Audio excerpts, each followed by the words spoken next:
welcome back to my channel. My name is Sarah and this is going to be a big for me but small library haul. So here we go.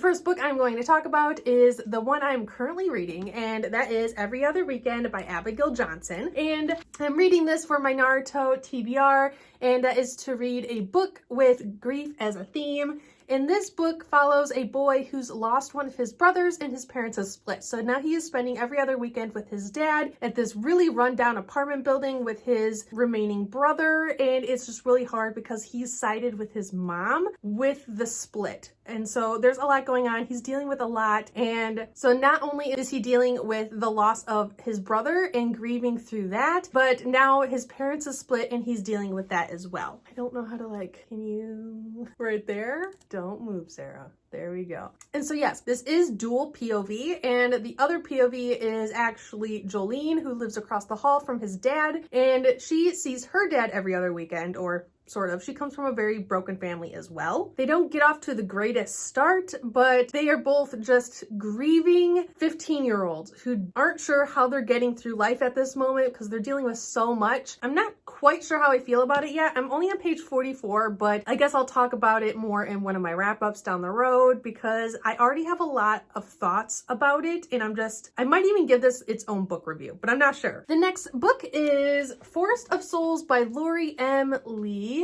Come on.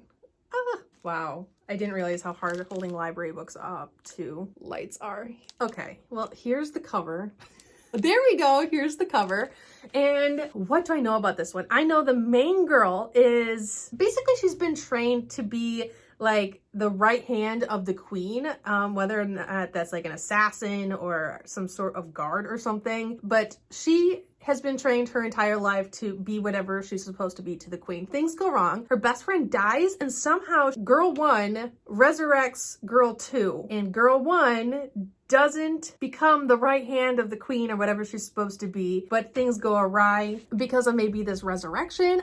I don't know, but I've been eyeing this up. I follow Lori M. Lee on Twitter, and I know that the second book, I think it's called like Broken Web or Broken Webs, is out or going to be out. It's going to be out on June 15th, I think. And so I've been eyeing this up for so long that when I saw it at the library, when I finally went to our new library, it's not new. It's new to me because I moved to a new city in August, and then it was shut down because of coronavirus, and now it is open back up for like browsing. And so when I saw it, I decided to pick it up right away. So here we are, book 2. The second one is backwards. It's also not the second one. The third one is Yona of the Dawn, Volume 6 by Mizuho Kasanagi. And this is a manga. Those of you that don't know what mangas are.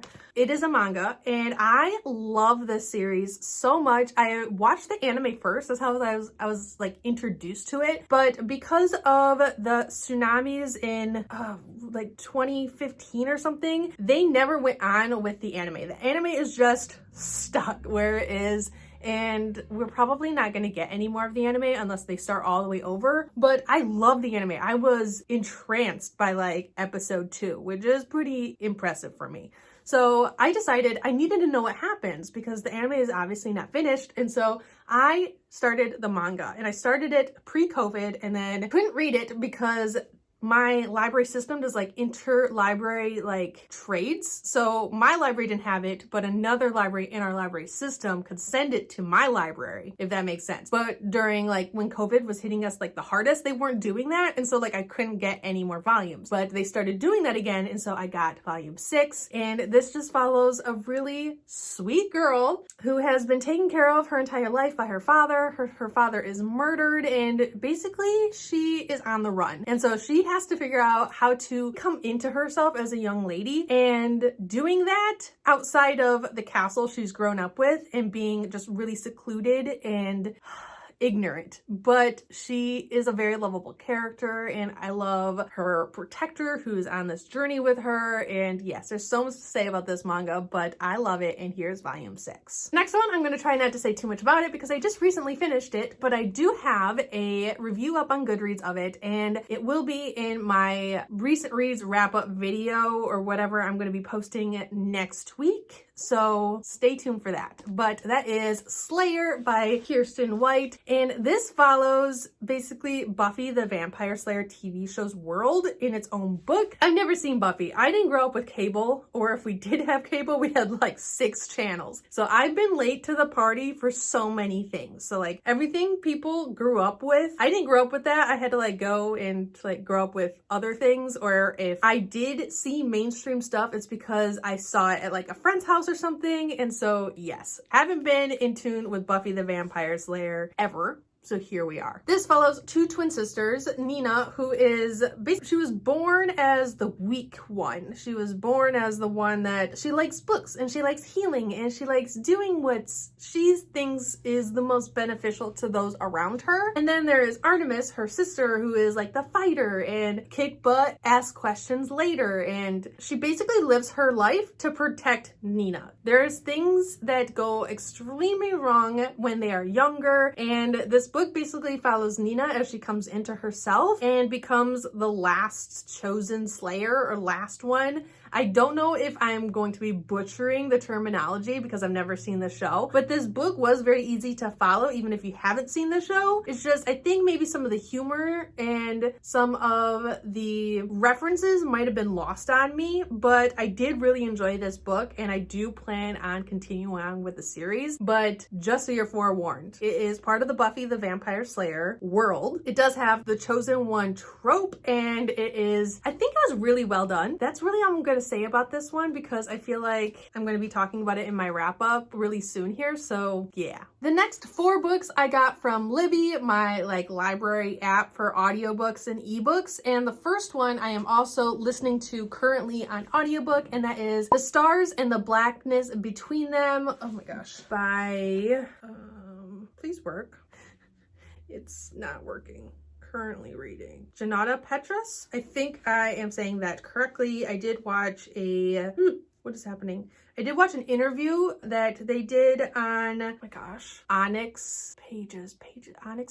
Oh my gosh, I will link it down below. It was a really great interview and I want people to watch it. So I will link that video down below. But basically this is oh my gosh, I'm 66% through. I am really close to being done, and I am emotionally attached to these characters. I have found myself tearing up. I have found myself where like you want to cry, but you don't want to let it out, and it's like this like little heavy feeling in your throat. But I am really emotionally attached to these characters. I don't know. But this is a very lyrical book, and it has a lot of culture in it. It follows one girl who is from Minneapolis. She has always lived in Minneapolis. And then it follows another girl who is from Trinidad. Her mother catches her with another girl and sends her to her father who's in Minneapolis. So there's all of this culture from Trinidad that when she meets Mabel, who has always lived in Minneapolis, Audrey, she brings all this culture with her. And Mabel has grown up with a lot of culture in her household, but she gets this whole other realm of culture from Audrey when she comes. And I think that their like budding friendship is just the most wholesome thing ever. It is so wholesome. I love it so much. I don't want to give too much away because I didn't really read the synopsis all that much before I jumped into this book. I just knew that it was about a girl from Minneapolis and a girl from Trinidad. They meet and they have this friendship and they are kind of, I think they're falling for each other, though please don't quote me on that. It is really wholesome. It is really wholesome. I know I'm like repeating myself about how wholesome it is. It's just, I was emotional at like 12% of this book. I was like tearing up. It never happens to me. Okay, so here we are. This is a beautiful book. It does have magical realism as it's not a main theme. I didn't even know it was going to be in there until I watched the interview. Was it the interview? I might have been reading a review of this book, but there's magical realism in this book, and I didn't really start seeing the magical realism until about 45% into the book, maybe even 50%. But there's a part of this book where it is magical realism and it's just done so well. And I am really excited to kind of see how the story kind of concludes, because there is one thing currently happening to Audrey that Mabel is trying to help her with. And if it doesn't have a happy ending, I'm probably going to cry. I might even cry with a happy ending, but here we are. My next Libby book is actually a manga, and it is Takane and Hana, Volume 3. I did unhaul Volumes 1 and 2, but I am trying to read more manga, and I was looking for manga on my library app. There's not a lot, and I did see Takane and Hana Volume 3, so I was like, why not? I'm not giving money to this manga because I think it's very problematic, because it's about a 16-year-old and like a 26-year-old like falling in love, and I find that kind of not great. Though it is consensual and it is legal in Japan, because the age of consent I think is 16 or 17 or something like that. I looked it up a while ago, but I didn't find a lot of the things happening in this manga. Nothing bad was happening, but I still, like, there was that like cringe factor deep down, and I was like, ooh, I'm gonna unhaul this. I'm not gonna buy anymore, but I am gonna maybe rent it if it's available, though it's not on my priority list or anything. I just saw it takes less than a day to read a manga, and why not? So here we are. The second manga I also got is Blue Flag Volume 1, and it looks like just a romance, high school romance manga, and it looks like there is a quadrangle, what do they call it? Quadrangle. 4 instead of a triangle, love triangle. I'm assuming there's 4. A dash of unrequited love, that sucks, as 2 classmates, a boy and a girl, begin to fall for each other when each of their best friends have already fallen for them. So, you know what? It sounds cute. I'm sure most romance manga are cute, so I just wanted a cute manga to read that wasn't problematic, but we'll have to see. So I did get this one. And then the very last Libby book that came through, what did I just say? Libby app? Libby book?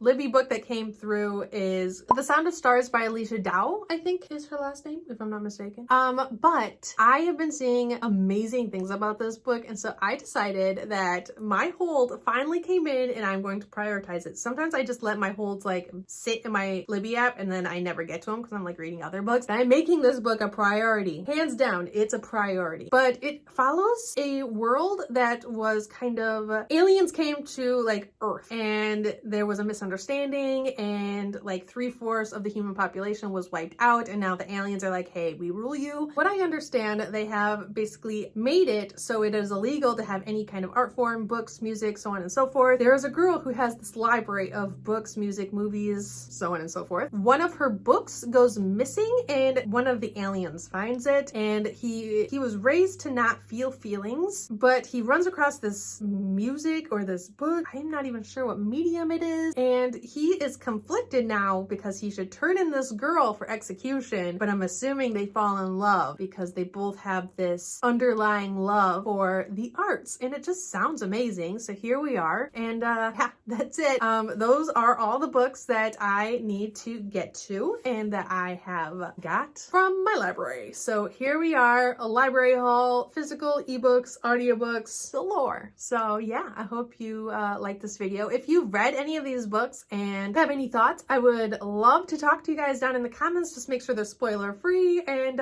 so yeah, here we are. Please like, comment, subscribe down below if you haven't already, and I'll see you guys all next time. I love. Bye.